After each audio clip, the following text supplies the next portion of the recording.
Bonjour à tous, très heureux de vous retrouver sur Le Figaro TV. Sébastien Lecornu réussira-t-il là où Michel Barnier et François Bayrou ont échoué? C'est la question que l'on se pose, c'est la question que les Français se posent. Ils accueillent la nomination du nouveau Premier ministre avec beaucoup de réserves. On analyse les résultats de notre sondage Odoxa Backbone Consulting pour Le Figaro en tout début d'émission. L'Amérique est sous choc aujourd'hui au lendemain de l'assassinat de Charlie Kirk, influenceur conservateur, visage de la jeunesse pro-Trump. Il a été tué par balle hier en pleine réunion publique au sein d'une université. Quelle leçon politique faut-il tirer de cet assassinat qui est loin d'être un fait divers? On en parle avec Guillaume Roquette. Et puis, c'est l'une des personnalités les plus en vue de l'Église de France. Le cardinal François-Xavier Bustillo sera mon invité.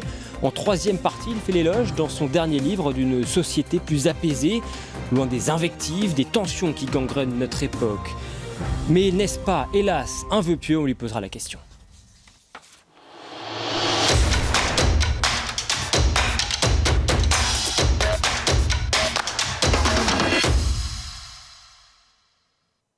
Bonjour Emmanuel Dubarry. Bonjour Timothée Delem. Merci d'être avec nous, manager chez Backbone Consulting. Emmanuel, le sondage Odoxa Backbone Consulting a retrouvé dans le Figaro ce matin, sur le Figaro.fr également, au lendemain de cette passation de pouvoir qui a donc vu Sébastien Lecornu prendre ses fonctions à Matignon, le désormais ex-ministre des Armées qui a voulu faire sobre, un discours de 3-4 minutes tout au plus. Il a promis des ruptures, on va en parler. Est-ce qu'il a convaincu d'abord Sébastien Lecornu? Quand on voit les résultats de ce sondage, eh bien les Français sont très largement déçus par le choix d'Emmanuel Macron. Bien sûr, ils sont très déçus, mais le sondage a été fait avant le discours de Sébastien Lecornu hier, donc juste pour bien qu'on comprenne. Donc le sondage n'est pas une réponse au discours, mais néanmoins, effectivement, il y a une forme de désillusion. Les Français ne sont pas satisfaits de ce choix de Premier ministre, parce que 69% d'entre eux estiment que ce choix ne correspond pas à leurs attentes. Un résultat qui est quand même sans appel. 7 Français sans sur appel, 10 absolument. ne se satisfont pas de cette nomination. Mais aussi à mettre au regard de ce que disaient les Français au moment de la nomination de Michel Barnier et de François Bayrou, Bayrou, absolument, pardon. Seulement 36% des Français estimaient que la nomination de Bayrou correspondait à leurs attentes, et 45% des Français expliquaient que la nomination de Barnier correspondait à leurs attentes. Donc on a un vrai affaissement de ce soutien des Français pour leur nouveau Premier ministre, qui tient aussi du fait que les deux précédentes histoires se sont mal terminées et les Français ont du mal à imaginer comment il en serait différemment pour Lecornu. Ça s'écroule quand même, 45% donc, qui estimaient que la nomination de Michel Barnier correspondait à leurs attentes, 36% pour François Bayrou, 29% pour Sébastien Lecornu. On a l'impression que c'est la dernière chance, que les deux précédents n'ont pas réussi à durer et qu'il n'y a pas de raison que Sébastien Lecornu y arrive aussi, d'où les Français déçus, parce que peut-être qu'ils espéraient autre chose qu'un nouveau Premier ministre, ou en tout cas issu de la droite. Oui, au fond, c'est pas vraiment une surprise ce résultat. Non, c'est normal. Et par ailleurs, ce qui est important de noter, c'est que ce décalage entre les attentes des Français et l'image qu'ils ont de Sébastien Lecornu vient aussi du fait qu'ils ne le connaissent pas beaucoup, et que l'image qu'ils en ont est peut-être écornée et peut-être déformée, donc on en reparlera peut-être après. Quelle est votre grille de lecture face à ce résultat? On a l'impression qu'au fond, dans le contexte actuel, Sébastien Lecornu ou un autre, dans tous les cas, il y a un mécontentement qui est extrêmement fort et qui s'exprime. En fait, dans les faits, les Français voient que les deux précédents n'ont pas marché, le troisième ne marchera probablement pas, donc la seule solution, c'est finalement peut-être la dissolution. Et c'est peut-être en réaction à cette non-dissolution que les Français sont insatisfaits de ce Premier ministre. Alors même que... alors vous faites bien de rappeler que ce sondage a été réalisé avant le discours de Sébastien Lecornu, dans lequel, je le disais, il a promis une rupture sur la méthode, de travail. D'être plus rigoureux. Enfin, c'était assez violent vis-à-vis de l'ancien gouvernement. Oui, mais la méthode de Sébastien Lecornu, pour le coup, elle est plutôt plébiscitée. Elle est plébiscitée, mais aussi parce qu'elle a marché et qu'elle a fait ses preuves en tant que ministre des Armées. On en a beaucoup parlé récemment, mais il a réussi à faire voter à la majorité de l'Assemblée la loi de programmation des armées qui consacre le budget le plus important que l'armée n'ait jamais eu depuis des décennies. Donc sa méthode de négociation, de discussion, en tout cas a fonctionné dans le passé, et c'est pour ça qu'il s'appuie dessus. Et 73% des Français sont convaincus que c'est la bonne méthode. Alors est-ce qu'elle marchera? C'est une autre question. Mais en tout cas, dans l'ordre de priorité, c'est-à-dire rencontrer les chefs de parti, négocier des accords avec eux avant le vote du budget, en gros se mettre d'accord avant d'arriver à l'Assemblée pour un budget et le voter ensuite sans problème, effectivement ça semble être la solution la plus efficace. Maintenant, 60% des Français pensent que ça ne marchera pas. Est-ce qu'on a une idée également de la perception des Français de la personnalité de Sébastien Lecornu? Il est plutôt apprécié, ça va en lien avec ce que vous disiez sur la méthode? C'est difficile de répondre à cette question parce qu'il est très honnêtement inconnu. Et la semaine dernière, on faisait un sondage avec vous sur les potentiels premiers ministrables. Il était dans les 3 derniers sur une liste de 15 premiers ministres potentiels. Donc les Français ne le connaissent pas et en ont un a priori assez négatif parce qu'ils l'identifient beaucoup à Emmanuel Macron. parce que c'est vrai qu'il a quitté la campagne de François Fillon pour rejoindre En Marche. Il a fait partie de tous les gouvernements d'Emmanuel Macron et d'Édouard Philippe. C'est le seul, hein, d'ailleurs. C'est le seul quasiment, c'est le seul uniquement, avec une telle longévité. Et donc, les Français l'identifient probablement à un technocrate, comme on en a pu en voir sous Emmanuel Macron, alors qu'en fait, c'est quand même plutôt un homme politique de terrain, élu local dans l'Eure, à Vernon. Donc, il a quand même une méthode un peu de travail différente de ce qu'on a pu voir avec Olivier Véran ou Gabriel Attal, à qui il est beaucoup comparé aujourd'hui. Et j'imagine que ces sondages avaient été anticipés par l'Élysée, par Sébastien Lecornu lui-même. On l'a dit, il n'y a pas vraiment de surprise. Le drame dans tout ça, c'est qu'au fond, Emmanuel Macron n'avait pas vraiment d'autre choix, ou alors il faut dissoudre. Il n'avait pas d'autre choix. C'était d'ailleurs son choix à la place de François Bayrou, mais François Bayrou s'était imposé en tant que Premier ministre dans le bureau d'Emmanuel Macron, alors que Emmanuel Macron l'avait convié pour lui faire part du fait que ce serait Sébastien Lecornu. Donc là, c'est pour ça que c'est allé vite. C'était son choix la dernière fois, il n'a pas pu l'imposer. Cette fois-ci, il l'impose très vite. Il s'est bien rendu compte qu'en attendant, François Bayrou s'était imposé à lui, donc là, il n'a pas attendu, et qu'effectivement, il n'a pas de solution autre que nommer Sébastien Lecornu pour Emmanuel Macron ou dissoudre. Et dissoudre, il ne veut pas le faire, parce que si la dissolution se passe mal et qu'elle aboutit à la même assemblée qu'aujourd'hui, le prochain fusible, c'est lui. Alors, Sébastien Lecornu a débuté ses consultations dès hier, hein, d'ailleurs, et il recevait Gabriel Attal 14h30, les responsables des Républicains ensuite, Édouard Philippe également dans la foulée, les responsables du bloc central. Vers qui va-t-il se tourner désormais pour former son gouvernement ? Alors tout va dépendre de son obéissance à Emmanuel Macron. Emmanuel Macron l'a fortement enjoint à aller discuter avec le PS pour trouver un accord sur le budget, un accord de non-censure, hein, comme Bayrou avait pu le négocier avec eux à l'époque. En nommant Lecornu à Matignon, clairement, Emmanuel Macron, il fait une croix définitivement sur le Rassemblement national. C'est très étrange parce que Sébastien Lecornu a quand même une meilleure image chez les sympathisants RN que les sympathisants PS.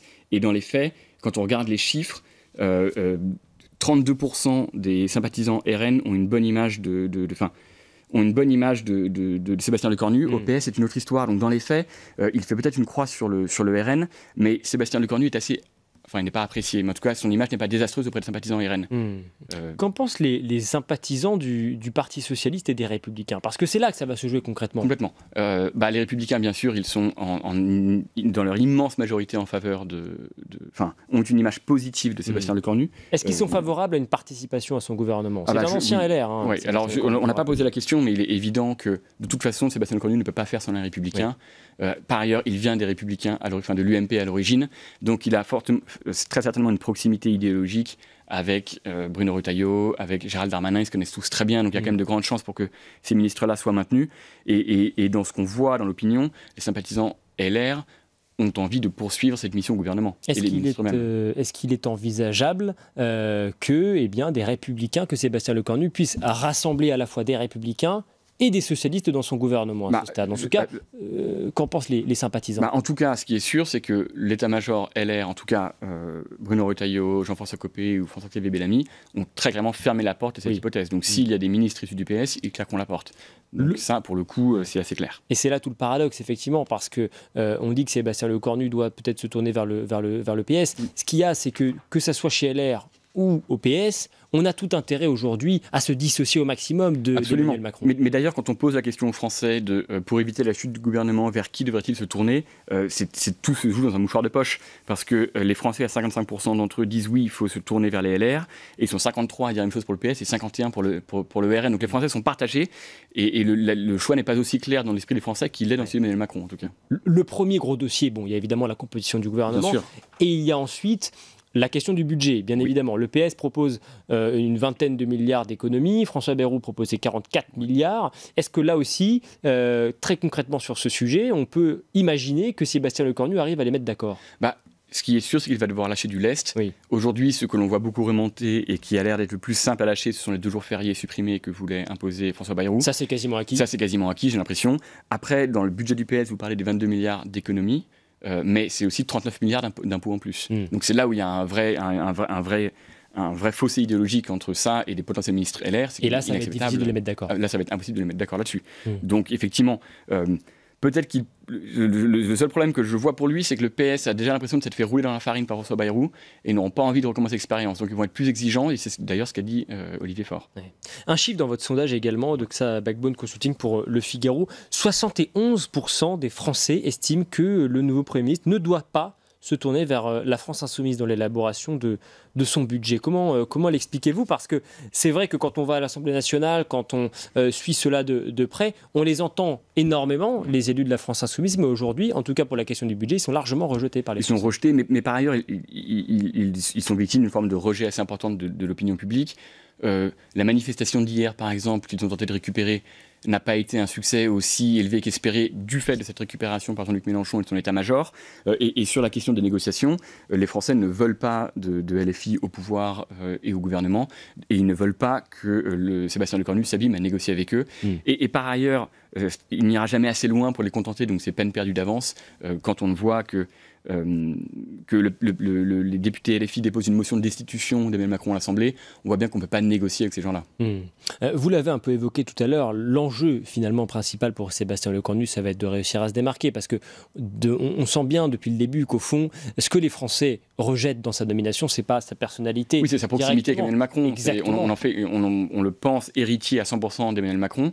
Alors c'est vrai que c'est le cas, ça fait quasiment 8 ans qu'il est au gouvernement. Est-ce qu'il a aujourd'hui la capacité, les ressorts pour justement s'émanciper du chef de l'État? En tout cas, il l'a montré hier dans sa discours de passation, et il veut une vraie rupture avec ce qui s'est fait avant. Donc il ciblait plutôt François Bayrou, mais ça marche aussi pour le gouvernement de Michel Barnier, etc. Donc il va vouloir se démarquer. De toute façon, il est obligé de tenter quelque chose de différent. Donc la négociation, oui, mais une vraie négociation, et pas un jeu de dupe comme s'estiment avoir été victimes les socialistes. Quand il promet une rupture sur le fond lors de son discours hier midi à Matignon, et là je m'adresse aux spécialistes des réseaux sociaux que vous êtes, est-ce que ça a une résonance? Est-ce que les Français se disent on a envie d'y croire? En tout cas, il a eu un discours volontariste qui est on va y arriver. Donc c'est déjà plus entraînant qu'un Premier ministre qui arrive en disant que la tâche va être très difficile, qu'on n'est pas sûr d'y arriver, mais qu'on va tout tenter. Là, il y a un vrai discours volontariste qui est salué sur les réseaux sociaux. Les gens ont salué le style, le fait que ça dure 3 minutes et pas 25 minutes, il tacle quand même un peu la manière de gouverner de François Bayrou. Oui, il dit quand même qu'il va falloir travailler de manière plus sérieuse. Donc c'est quand même assez violent. Et par ailleurs, ça s'est vu parce que lors de l'annonce du vote de confiance de François Bayrou, beaucoup ont dit qu'ils n'ont pas eu de nouvelles de lui pendant tout l'été. Que faisait-il? Et qu'il était étrange d'avoir d'avoir provoqué ce vote sans s'être assuré au préalable d'un accord avec d'autres partis qui auraient pu être négociés pendant l'été. Donc là, effectivement, il y a une vraie différence avec Sébastien Lecornu. Elle est là, sa marge de manœuvre aujourd'hui à Sébastien Lecornu. Elle est presque, j'allais dire, dans l'humain, dans cette capacité. Elle est dans l'humain. On dit que c'est un grand diplomate, que c'est un grand négociateur, courtois, un grand négociateur. C'est comme ça peut-être qu'il peut réussir à trouver la faille. Ce qui est intéressant, c'est que François Bayrou et Michel Barnier n'avaient pas été à l'Assemblée nationale depuis quasiment 10, 15 ou 20 ans. Là, on a un Premier ministre qui a négocié des deals budgétaires toute l'année dernière, en allant à l'Assemblée tous les jours, en passant ses journées et ses nuits en commission. Donc il est tout à fait au fait des rapports de force de l'Assemblée. Il sait parfaitement comment fonctionne la machine. Donc c'est peut-être là que ça va être différent pour lui aussi, c'est qu'il est aux prises avec le réel de l'Assemblée aujourd'hui.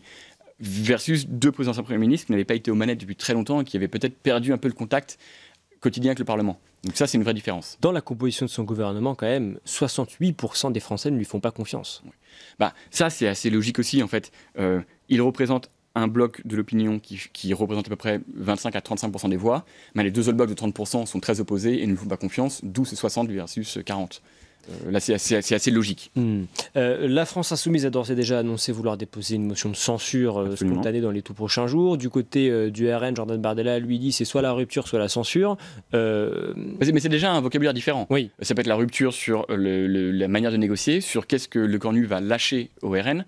Donc, s'il y a une rupture, il n'y a pas de censure. Donc, c'est quand même déjà une posture un peu plus ouverte que celle de la France insoumise. Combien de temps va-t-il tenir à Matignon, Sébastien Lecornu? Alors là, je n'ai pas de boule de cristal, mais dans les faits, il a un budget à faire passer qui doit être voté avant le 31 décembre, donc on peut espérer qu'il y parvienne.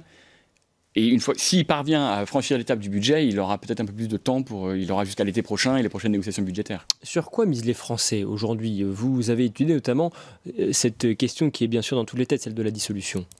Sur la dissolution, ce qui est très intéressant, c'est que quand on posait la question aux Français au mois de juin, c'est-à-dire pile un an après la dissolution, seuls 41% d'entre eux étaient favorables à une nouvelle dissolution. Aujourd'hui, c'est 54% des Français. Donc ce pourcentage augmente considérablement. Vu les réactions à la nomination de Sébastien Lecornu, on peut imaginer que ces 54% testés la semaine dernière ont encore grimpé et ne vont faire que grimper. Donc la pression va continuer de s'accroître. Plus la sensation d'enlisement du gouvernement sera perçue et forte dans l'opinion, plus le blocage parlementaire sera visible, plus les envies de dissolution seront importantes. Est-ce que, et notamment sur les réseaux sociaux, on sait que les clivages sont généralement plus forts sur les réseaux, ça ressort davantage. Est-ce que l'hypothèse de l'autre hypothèse, celle de la démission d'Emmanuel Macron, ou peut-être d'une destitution, c'est ce que veut la France Insoumise. Est-ce que c'est quelque chose là aussi qui fait son chemin? Pour le moment, on entend plus parler de dissolution que de destitution ou de démission d'Emmanuel Macron, parce que dans les faits, personne n'a vu de démission du président de la République depuis Charles de Gaulle, et encore c'était via un référendum. Bref, donc c'était des circonstances différentes. Donc les gens, à part les militants LFI très très actifs, qui eux demandent la démission d'Emmanuel Macron, les gens poussent plutôt pour une dissolution parce que c'est quand même le scénario le plus probable. Une dissolution a plus de chances d'arriver qu'une démission d'Emmanuel Macron. Et nous suivrons en tout cas cela bien sûr de très très près dans cette émission. Merci Emmanuel. Merci Timothée Denel. Merci beaucoup. Résultats à retrouver sur lefigaro.fr dès aujourd'hui et bien sûr dans l'édition papier du jour. On va revenir maintenant sur un drame qui est survenu aux États-Unis la nuit dernière, cet assassinat de Charles Kirk, influenceur conservateur, représentant de la jeunesse pro-Trump. Ça a énormément fait réagir outre-Atlantique. Il a été abattu sur le campus d'une université pour Donald Trump. Il est mort en martyr. Écoutez. To my great fellow Americans, I am filled with grief and anger at the heinous assassination of Charlie Kirk on a college campus in Utah. Charlie was a patriot who devoted his life to the cause of open debate and the country that he loved so much, the United States of America. He fought for liberty, democracy, justice, and the American people. He's a martyr for truth and freedom. And there's never been anyone who was so respected by youth. This is a dark moment for America. For years, those on the radical left have compared wonderful Americans like Charlie to Nazis and the world's worst mass murderers and criminals.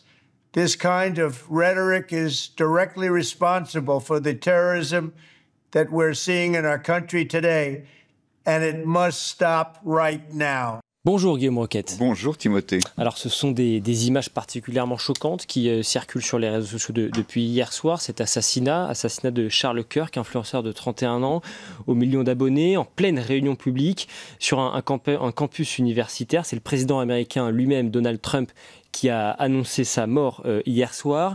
Un meurtre qui est loin d'être un fait divers. Charles Kirk était un personnage central de la droite américaine, de la jeunesse pro-Trump, du mouvement MAGA. D'abord, comment avez-vous réagi immédiatement à Donald Trump lorsque vous avez appris cela? Écoutez, j'ai été assez... choqué parce que j'ai trouvé que cette image d'un homme qui est là, assis sous une tente et qui dialogue de façon directe avec les jeunes qui sont en face de lui, c'était ça la marque de fabrique de Kirk. C'est-à-dire que c'est quelqu'un qui était en permanence dans la volonté de convaincre. Il ne faisait pas des discours derrière un pupitre, il n'était pas planqué derrière sa caméra comme les influenceurs. Il allait au contact de la jeunesse de gauche et il essayait de la convaincre. Oui. Et la réponse à ça, c'est une balle dans la tête. Enfin, oui, ou en tout cas, c'est un assassinat. Et je trouve que c'est tellement métaphorique de l'époque. C'est-à-dire que cette violence contre des gens qui essayent de convaincre et qui se battent pour leurs idées, je pense que c'est très impressionnant. Et c'est en ce sens que cet assassinat n'a absolument rien d'un fait divers, quand on connaît l'influence qu'avait cet homme sur la politique américaine. Bien sûr, ça n'est pas du tout un fait divers, c'est d'ailleurs un traumatisme majeur aux États-Unis, et c'est un événement qui survient après 2 voire 3 tentative d'assassinat contre Donald Trump pendant sa campagne électorale.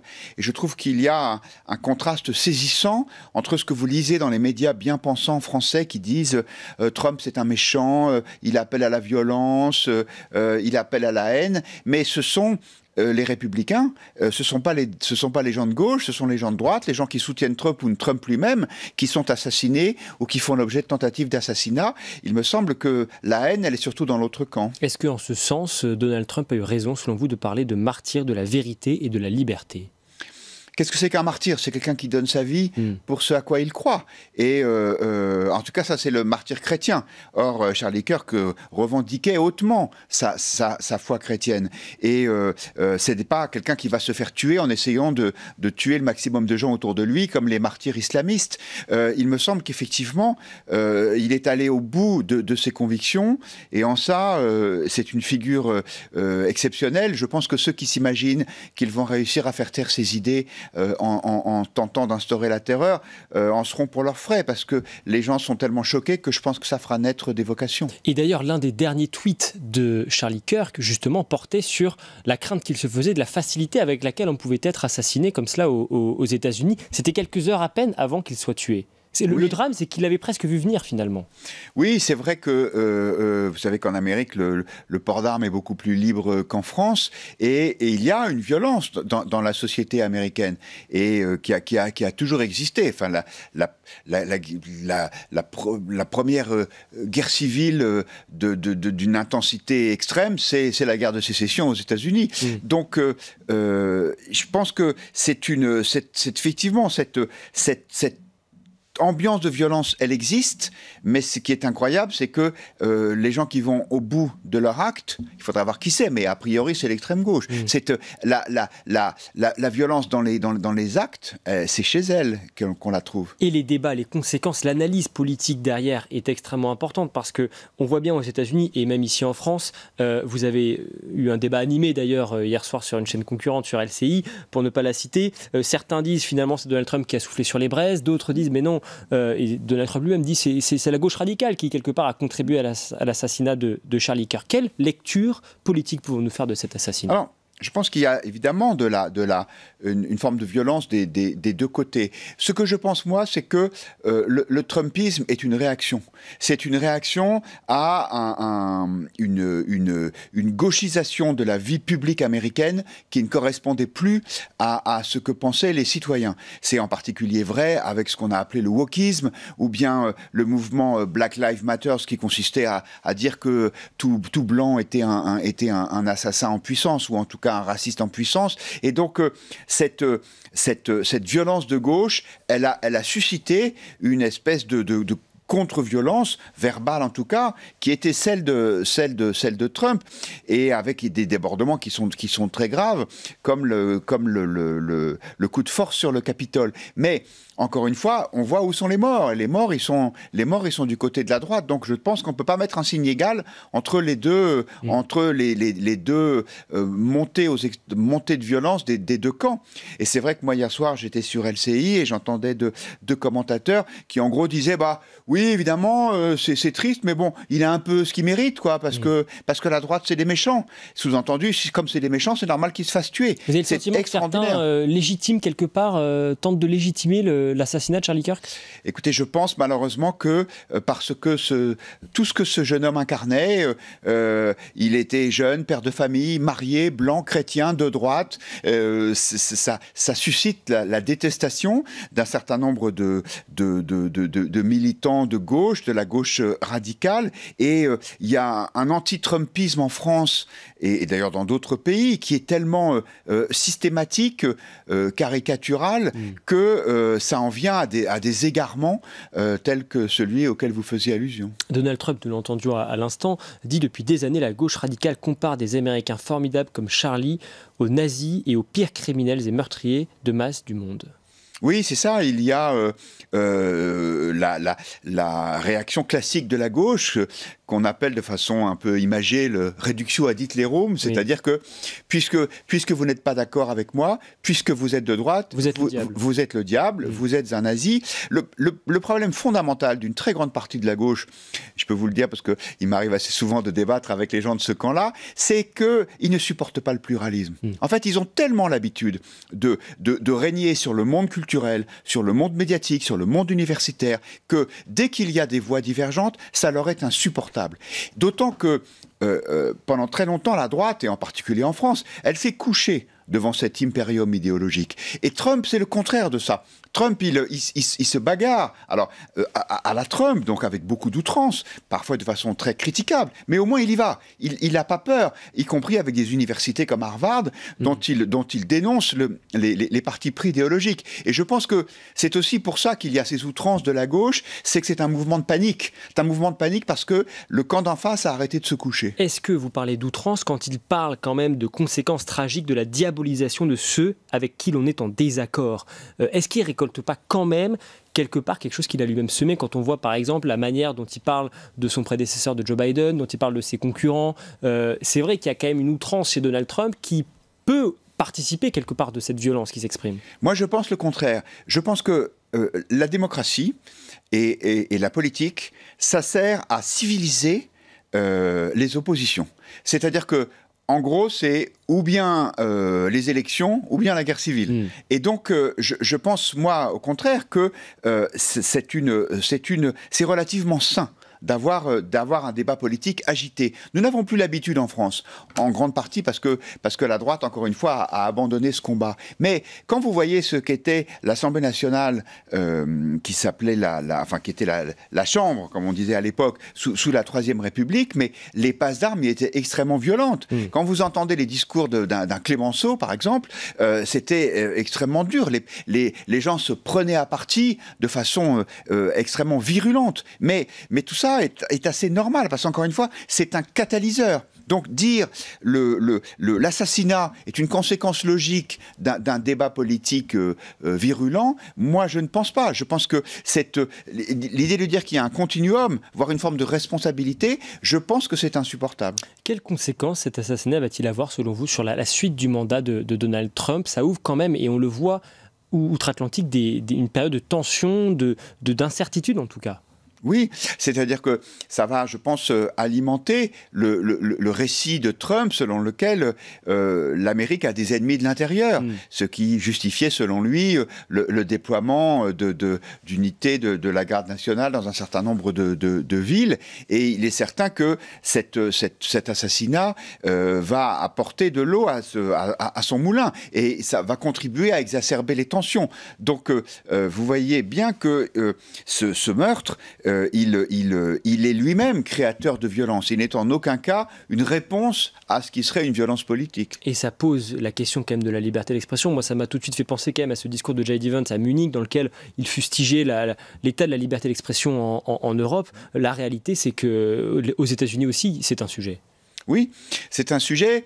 Alors, c'est moins un sujet qu'en France et qu'en Europe parce que les Américains, notamment à cause de leur constitution, ont une liberté de parole qui est beaucoup plus grande. Et ils y sont extrêmement attachés parce que c'est effectivement mentionné directement dans la Constitution. Exactement, je crois que c'est le deuxième amendement, sauf erreur de ma part. Et donc vous n'avez pas en France, vous n'avez pas comme en France les lois mémorielles, les lois contre l'incitation à la haine. Et donc vous pouvez dire entre guillemets ce que vous voulez sans être poursuivi devant les tribunaux. Et moi, je pense que c'est plutôt une bonne chose parce qu'il faut avoir confiance dans le discernement des citoyens pour faire la différence entre les outrances et ce qui relève d'un discours construit.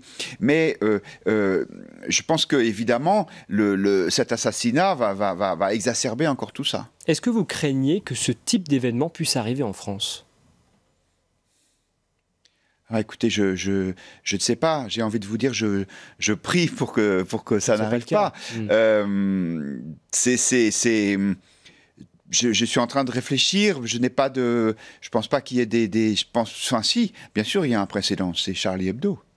C'est le 13 novembre, nous commémorerons cet événement dramatique. Oui, bien sûr, ça s'est passé, où des journalistes, des dessinateurs ont été assassinés parce qu'ils osaient critiquer l'islam. Donc, je pense que s'il y a en France une forme de terrorisme contre les idées, il est là. Et la Maison-Blanche qui fait savoir en tous les cas ce matin que les recherches sont toujours en cours pour trouver le tireur dont les motivations restent pour l'heure d'ailleurs inconnues. Absolument. En France aussi, la violence qui s'exprime, ce mouvement de blocage que nous avons évoqué tout à l'heure dans tout le pays, 850 actions menées hier dans tout le pays, d'après le décompte du ministère de l'Intérieur. Quand on parle de liberté d'expression, est-ce que c'est pas quand même la responsabilité des politiques d'entendre, d'écouter cette colère qui s'exprime? Écoutez, je crois que cette colère, on sait bien d'où elle vient. Elle est réelle, mais elle est marginale. Il y a effectivement 175 000 personnes, c'est beaucoup. Après, on les connaît, hein, les gens qui cassent les magasins, qui brûlent les poubelles, qui vandalisent la statue de la liberté, sur la statue de la République, pardon, sur la place du même nom à Paris. Ce sont les professionnels de l'agitation. Donc, moi, il me semble que ce mouvement, c'est le contraire du mouvement des Gilets jaunes. Les Gilets jaunes, c'était une colère profonde, et d'ailleurs qui était durable. Hier, vous avez eu quelques dégradations. Aujourd'hui, c'est terminé. Oui. C'est terminé, pourquoi? Parce que ces braves gens, ils sont retournés, qui dans leur lycée, qui dans leur fac de sociologie du genre. Et ce n'est pas une véritable opposition organisée. C'est pas du tout mai 68. Je pense que c'est une journée qui frappe shit. J'allais vous demander justement si le spectre des Gilets jaunes était bien là. Vous, selon vous, quand on regarde la sociologie, quand on regarde l'organisation de ce mouvement, c'est quelque chose qui est très différent. Ça rappelle peut-être plus quelque chose comme Nuit debout. Oui, c'est ça, exactement. C'est-à-dire que c'est un mouvement assez marginal. Il y avait hier, je voyais le récit sur le live du Figaro.fr de notre envoyé spécial Place de la République, justement. La première chose qui l'a frappé, c'était l'odeur de cannabis. Oui. Donc, si vous voulez, ça signe un petit peu la population qui est là. Effectivement, les vendeurs de drapeaux palestiniens ont fait une bonne journée hier. Les vendeurs de kéfier aussi.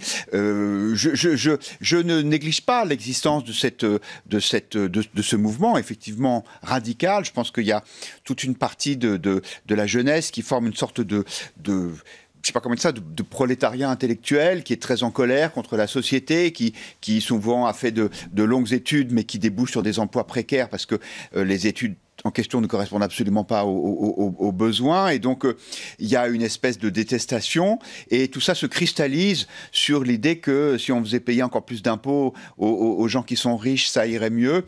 Je pense qu'il y a là une forme d'infantilisme du débat politique qui n'ira pas très loin. Est-ce que finalement Jean-Luc Mélenchon, en tentant de récupérer ce mouvement, est-ce qu'il ne l'a pas finalement tué dans l'œuf? Absolument, bien, vous avez tout à fait raison, c'est exactement ça. D'ailleurs, on dit que c'est un mouvement qui est plutôt né à l'extrême droite, un petit peu encouragé par des agitateurs, soit peut-être liés à la Russie, je ne sais pas. En tout cas, ce qui est certain, c'est que l'extrême gauche s'en est saisie, et au moment même où elle se saisissait du mouvement, elle l'a déconsidéré, et je pense que c'est aussi pour ça que ça n'embraye pas. Au départ, les Gilets jaunes n'étaient absolument pas un mouvement lié à l'extrême gauche. C'était des gens qui disaient « laissez-nous travailler et arrêtez de nous taxer ». C'est la taxe carbone de M. Édouard Philippe qui a déclenché les Gilets jaunes. Dernière question, Guillaume, la couverture de cet événement qui suscite des débats. Je demanderai à la régie de nous montrer ce communiqué publié hier par la CGT de France Télévisions qui revient sur le JT de France 2 de mardi soir, donc à la veille de ce mouvement. Voici le communiqué qui fustige un journal en passe de gagner le concours du journal le plus réactionnaire, qui parle d'un journal d'ancien régime et qui donc estime finalement que dans son édition de mardi soir, Léa Salamé a totalement occulté de parler des raisons de cette colère populaire. Qu'est-ce que ça vous inspire, Guillaume ? Ça m'inspire que la CGT considère qu'elle est chez elle à France Télévisions et que donc c'est à elle d'assurer la rédaction en chef du journal de 20h, et que quand ça n'est pas le cas, eh bien elle proteste. Ça montre à quel point il y a une confusion. Je veux dire, les syndicats sont là pour défendre les intérêts des salariés, ils ne sont pas là pour fixer la ligne éditoriale d'un média. Maintenant, que la gauche considère que France Télévisions n'est jamais assez à gauche, ça ne me surprend pas. Je vous disais tout à l'heure que ce camp-là avait souvent du mal avec le pluralisme, en voilà un exemple. C'est une manière pour faire pression ? Oui, bien sûr que c'est une manière de faire pression, notamment parce qu'il y a beaucoup de débats aujourd'hui sur le pluralisme dans l'audiovisuel public après l'affaire Thomas Legrand, Patrick Cohen, et donc comme il y a effectivement un certain nombre de prises de conscience qui interviennent, les organisations de gauche crient de plus en plus fort pour essayer de continuer à contrôler ce qui est leur chose, c'est-à-dire l'audiovisuel public, qu'ils ont privatisé idéologiquement à leur profit. Merci beaucoup Guillaume. En couverture du Figaro Magazine ce week-end, la crise de l'école, ou plutôt d'ailleurs les remèdes, comment les familles font réussir leurs enfants. Vous avez enquêté notamment sur le rôle des parents dans la réussite scolaire, et c'est à retrouver bien évidemment en kiosque. Merci beaucoup. Merci. Guillaume. À retrouver également en kiosque le nouveau livre d'une personnalité fortement appréciée en France et remarquée jusqu'au Vatican. Le cardinal François-Xavier Bustillo, évêque d'Ajaccio en Corse, publie Réparation, dans lequel il lance un appel à une société plus bienveillante, une société plus pacifique. Il n'est pas forcément d'accord d'ailleurs avec ce que disait à l'instant Guillaume Roquette, on va en parler avec lui, un plaidoyer en tout cas qui est plus que jamais d'actualité. On en parle avec lui dans un instant.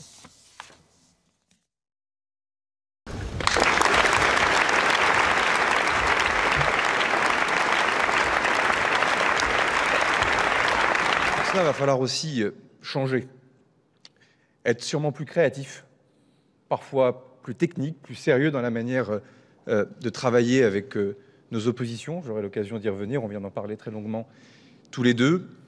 Mais je le dis aussi, il va falloir des ruptures.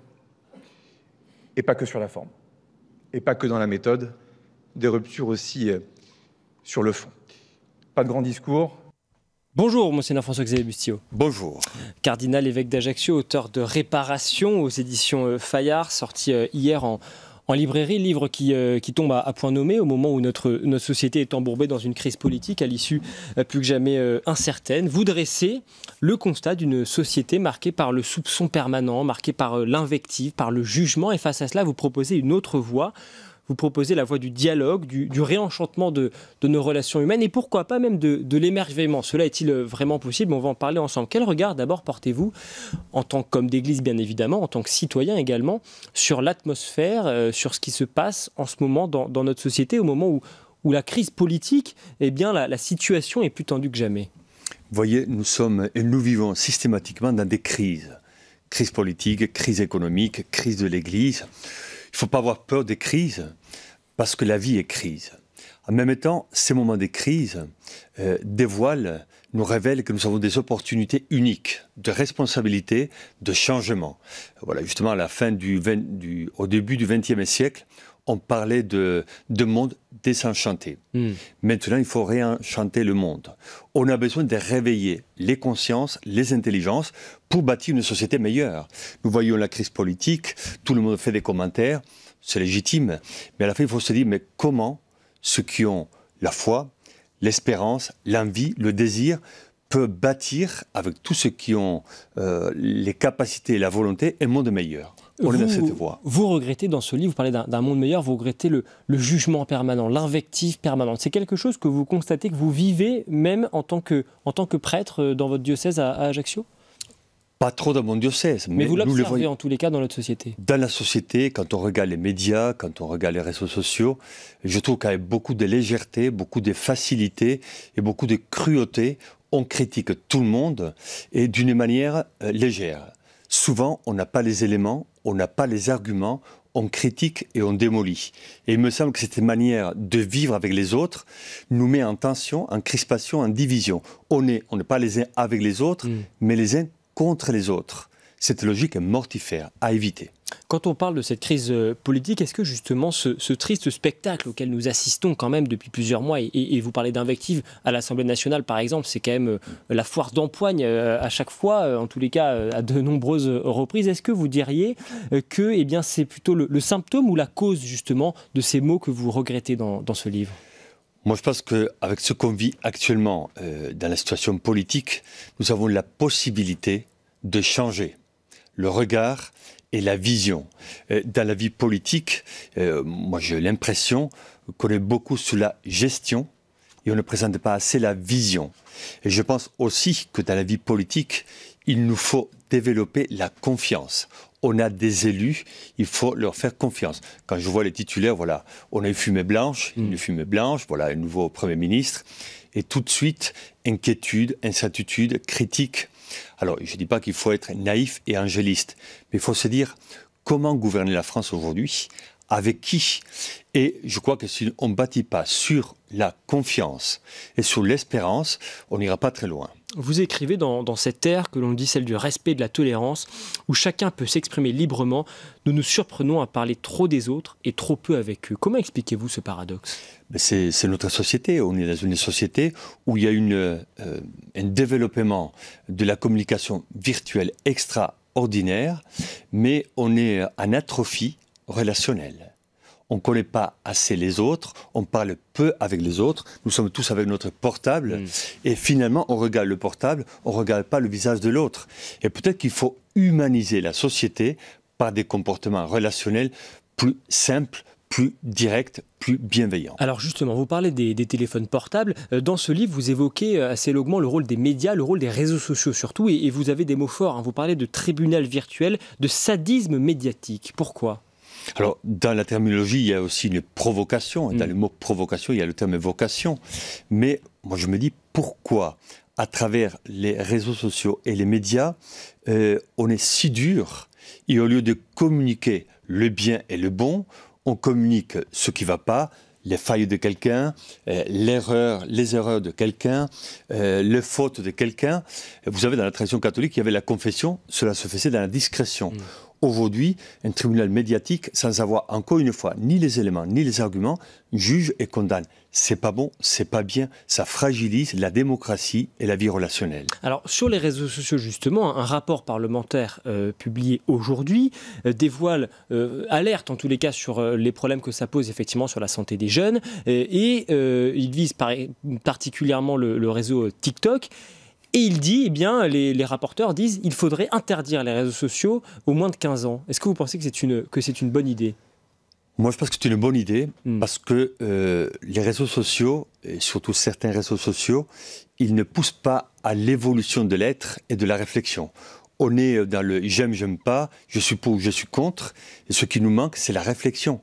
Je pense que pour la jeunesse, pour l'avenir, si on n'a pas des temps et des moments de recul, de réflexion sur un sujet et sur les personnes, mais on tombe dans une réaction émotionnelle rapide, épidermique et souvent injuste. Alors sur la question du débat politique, à l'instant Guillaume Roquette qui était à votre place, lui disait finalement c'est sain d'avoir un débat politique qui est agité, d'avoir des débats qui sont parfois rugueux. C'est vrai que le débat politique c'est le propre de ce débat finalement, d'être parfois contradictoire, d'être parfois âpre.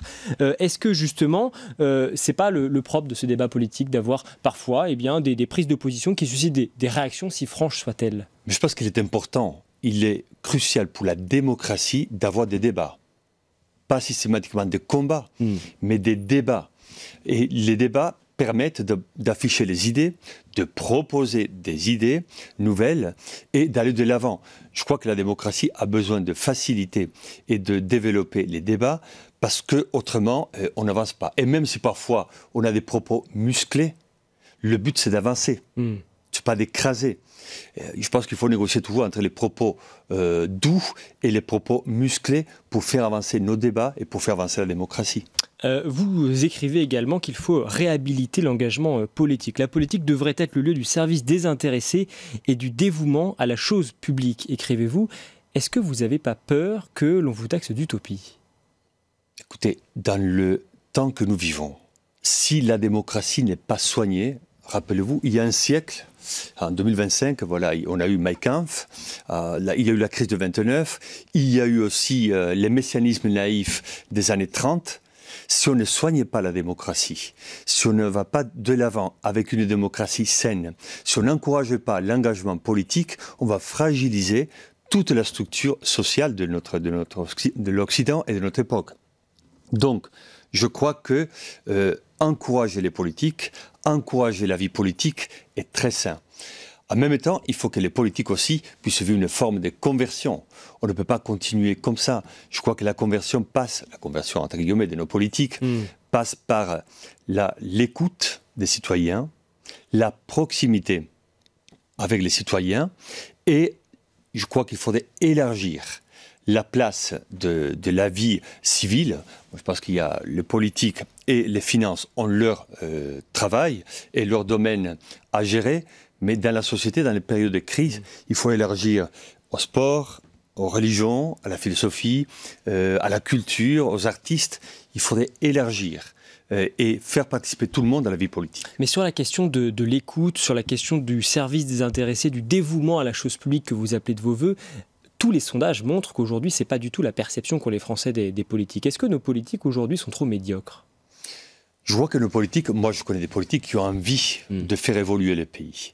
Je crois qu'il y a des politiques qui s'engagent pour une mission noble. Il est vrai que le risque, avec tout ce qu'on traverse actuellement, c'est de dire, voilà, ça, ils sont tous pourris, et ils cherchent leur intérêt, c'est une logique de pouvoir. Et je crois que dans la crise que nous vivons, il est important de montrer que nos politiques s'engagent pour les biens communs, pour les biens de tous, et qu'ils ont un désir et une volonté d'améliorer la vie des Français. Mais comment expliquez-vous que les Français aujourd'hui n'aient pas cette perception-là ? Écoutez, peut-être depuis quelque temps, nous voyons des incertitudes, nous voyons une instabilité politique qui ne rassurait pas les citoyens. Alors il est important aussi pour ceux qui ont la responsabilité politique de rassurer, de montrer qu'il y a une volonté, de montrer qu'il y a une vision, de montrer aussi qu'on est en chemin. Autrement, on va être dans une logique de pouvoir et on va être dans une logique de jeu de pouvoir et peut-être les citoyens n'aiment pas trop ça. Il faudrait qu'il y ait une liberté. Il faudrait retrouver la liberté de la politique et des politiques pour viser l'authenticité et pour viser le bien commun et pas l'intérêt personnel. Que dites-vous aux personnes qui sont d'ailleurs essentiellement des jeunes qui participaient hier à ce mouvement Bloquons tout et on a vu des scènes quand même de forte violence, de tensions extrêmes. Que leur dites-vous ? Je pense qu'il faut écouter. Derrière la violence et les protestations, il y a une souffrance. Qui écoute les jeunes ? Qui leur donne une espérance ? Qui les rassure ? Je pense qu'il est important d'écouter les jeunes, de les rassurer et de leur dire on vous écoute, peut-être qu'on n'a pas les solutions magiques à tous les problèmes, mais au moins on a la volonté de faire avancer une qualité de vie sociale, une qualité de vie humaine, une qualité de vie relationnelle. Écoutez et vous vivrez, dit le prophète Isaïe. Je pense que dans la société, si on n'écoute pas, on ne vit pas ou on vit mal. Alors, on n'écoute pas. Dans ce livre, vous regrettez également que les opinions soient trop facilement caricaturées, qu'on soit rangé dans un camp ou dans un autre dès que l'on prend position sur un sujet ou sur un autre. Je voudrais qu'on s'arrête un instant quand même sur un communiqué de presse que j'évoquais d'ailleurs tout à l'heure avec Guillaume Roquette. Communiqué de presse publié hier par la CGT de France Télévisions qui fustige certains choix faits par les équipes du 20h dans la couverture justement de ce mouvement Bloquons tout. Et ils font référence à l'émission de mardi soir dans laquelle justement vous étiez invité, Monseigneur Bustillo, pas sur ce sujet, sur un autre. Mais voici ce que dit le communiqué pour clore le tout. Ce journal pitoyable se termine par l'onction du cardinal Bustillo, un Richard Gere en soutane qui nous prie de sortir de la lutte des classes. Félicitations pour ce journal d'Ancien Régime, pour ce journalisme de cour. Alors, j'imagine que vous ne vous attendiez pas à être ciblé de la sorte, mais comment réagissez-vous à cela ? Et est-ce qu'on n'est pas précisément dans ce que vous dénoncez dans ce livre ? En fait, je souris, je ne réagis pas. Parce que finalement, dans notre société, ce que je dénonce dans mon livre, c'est que la petite phrase suscite des polémiques, on nourrit les polémiques, on démolit les personnes. Moi, je me dis, on est dans un pays où il y a la liberté d'expression. Pour moi, c'est assez léger, c'est leur liberté. Moi, je n'ai pas à commenter trop là, une petite phrase, une comparaison. Moi, je me dis, dans la vie, il y a des enjeux beaucoup plus importants et c'est là qu'il faut cibler, les enjeux importants pour la vie sociale. Comment concevez-vous le rôle des croyants, le rôle de l'évêque que vous êtes dans une France où le pourcentage des catholiques est extrêmement faible, catholiques pratiquants c'est 2 à 4%, c'est-à-dire une infinie minorité. Comment concevez-vous votre rôle et le rôle des croyants ? Je pense que nous avons le défi de proposer la vie de l'Église, de proposer ce que l'Église croit, pense, d'une manière claire, sans arrogance et sans complexe. Quand on voit la crise sociale, la crise politique, les violences et autres, moi je pense qu'il y a un déficit de spiritualité. De l'Église, qu'est-ce qu'on voit ? On voit la politique, l'organisation, la logistique, les pages sombres du passé et du présent. Qui voit l'âme de l'Église ? Qui voit aujourd'hui l'Évangile ? Et je crois que notre défi à nous, c'est de présenter l'Évangile, qui n'est pas connu, par les jeunes et par ceux qui ont mon âge par là. Je crois que l'Évangile est un chemin de civilisation où on prêche une justesse relationnelle, où l'amour est au cœur de la vie. Et finalement, aujourd'hui, j'ai l'impression, dans les crises, violences, protestations et autres, que c'est la peur qui devient le moteur de notre vie. Il faudrait que la peur se transforme en amour. L'amour doit être le moteur de notre vie.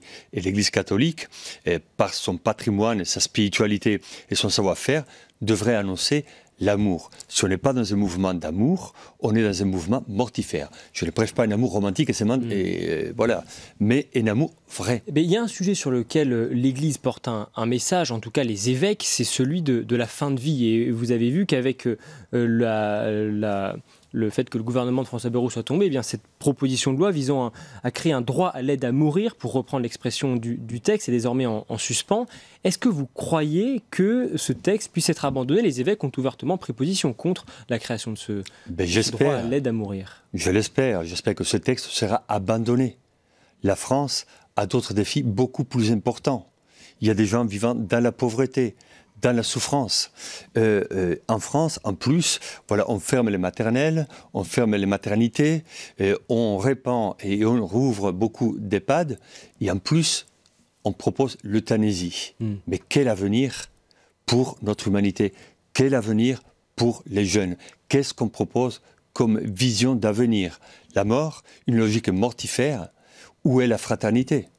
Mais si on ne soutient pas le plus faible et le plus pauvre, qu'est-ce qu'on devient? On devient primaire et primitif. Mais sur ce sujet, cette position que vous défendez, elle est minoritaire dans l'opinion publique. En tout cas, c'est ce que montrent les sondages. Est-ce que vous croyez qu'un retour en arrière est possible?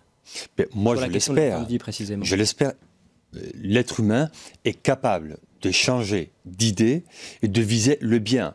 Si on change d'idée, c'est pas parce qu'on n'a pas de personnalité ou parce qu'on est léger, mais c'est parce qu'on évalue tous les éléments, on reçoit tous les arguments et on croit et on décide que ce n'est pas un bien commun pour la société. Alors cette question de la fin de vie qui est évidemment un sujet prioritaire pour le pape que vous connaissez, vous avez participé à son élection, Léon XIV, qui va bientôt passer le cap des 4 mois à la tête de l'Église catholique. Que retenez-vous de ses premiers pas en tant que pape et est-ce qu'il est le pape que vous attendiez? Moi je pense que Léon XIV est le pape que nous attendons. Il avance d'une manière solide, sereine, pas spectaculaire, mais avec beaucoup de détermination et de discrétion. Il sait d'où il vient, il connaît bien l'Église, il sait où il va. Et je pense qu'à travers le message qu'il a envoyé aux jeunes, lors du jubilé de la jeunesse, plus d'1 million de jeunes étaient à Rome, et lors de la canonisation, dimanche dernier, de 2 jeunes, dont un qui avait une adresse mail importable. Donc c'est une manière de dire, la vie belle est possible. La vie heureuse est possible. Nous avons besoin de valeurs, nous avons besoin d'avoir une certaine espérance, nous avons besoin aussi de proclamer au monde entier que la vie heureuse est possible. À titre personnel, vous aviez une excellente relation avec son prédécesseur, le pape François, qui vous a fait cardinal, qui vous a accordé l'une de ses dernières visites à l'étranger, qui avait préfacé d'ailleurs votre précédent livre. Est-ce que vous vous êtes senti orphelin? Un peu. Voilà, le pape François a bouleversé ma vie. Il m'a nommé évêque de Corse, il m'a fait cardinal, il est venu en Corse. Donc c'est un homme qui a marqué mon histoire. Donc je suis un peu orphelin. Et en même temps, je n'oublie pas que le pape Léon XIV, lui aussi, il avait été nommé évêque par le pape François, cardinal le même jour que moi par le pape François. Donc je crois que sa mémoire nous stimule à aller de l'avant. Vous êtes un homme apprécié, un homme remarqué au Vatican. Quel rôle au sein de l'Église entendez-vous jouer dans les prochaines années? Vous avez listé les défis, ils sont nombreux. Moi, je pense qu'un évêque, un homme d'Église, doit travailler toujours pour l'unité, pour la paix et pour les biens de l'humanité. Notre rôle n'est pas un rôle de pouvoir, mais d'autorité. Donc l'autorité, la capacité d'augmenter le potentiel d'un peuple, de l'Église, des gens.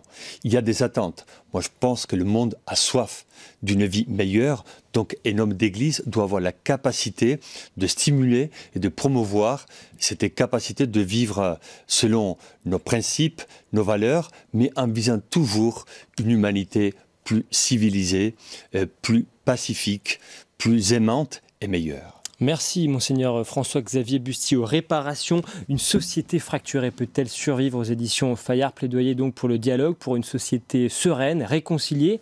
Il il y a encore du chemin à faire, mais ce livre en tout cas a le mérite de donner des pistes de réflexion. Merci beaucoup. À retrouver également sur le site du Figaro dès ce soir et demain dans l'édition papier le reportage de Jean-Marie Guénois dans votre diocèse à Ajaccio. Il est venu vous interroger. C'est à retrouver bien sûr donc dès ce soir. Merci Monseigneur. Merci à vous de nous avoir suivis. C'est la fin de cette émission. On revient bien sûr demain, toujours depuis les studios du Figaro. Excellent après-midi à tous.